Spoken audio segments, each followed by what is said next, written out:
nikakwambia mwezi bana watu wamesota. Yaani tumesota ni yaani ni mali imenishikilia.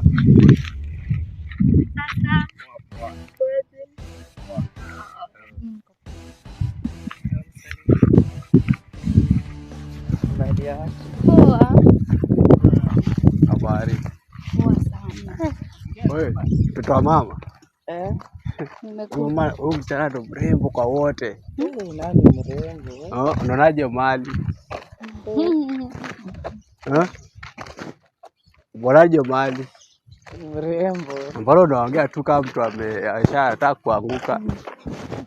Sasa tunafika hapa. Wewe ufike. Sawa. Sawa. Bye. Sasa kwaje? Niko poa. Naweza kushow kitu. Kitu gani? Huyu ni boy wako? Huyu hata si boy wangu. Na mimi si nimekuona na yeye.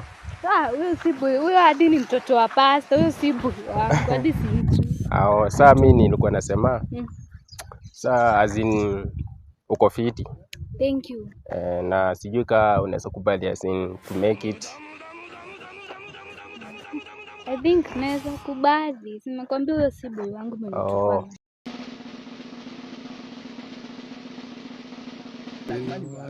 Lazima. Brayo. Yes. Uko aje? Niko poa. Usikii ule manzi yako ule si dem bro, unanishika nini? Ule ni dem. Msichana anakatiwa na wanaume amekauka kama miwa. Kuja uone. Ule ni dem. Ule ni dem unasema. Msichana anakatiwa na wanaume. Kuja uone. Si nikushow. Na si hawa. Cheki, si hawa. Unakatia udem. Huyu ni bwanako. Cheki. Ni bwanako. Huyu ni hadi ni mtoto wa mama nini? Walikuwa wanasema wanapendana. Walikuwa wanasema wanapendana hadi kidogo watoe manguo. Tuko mambo ya church gani mna? Mtoto wa kanisa. Mtoto wa mama kanisa. Wewe unadanganya. Huyu ni kama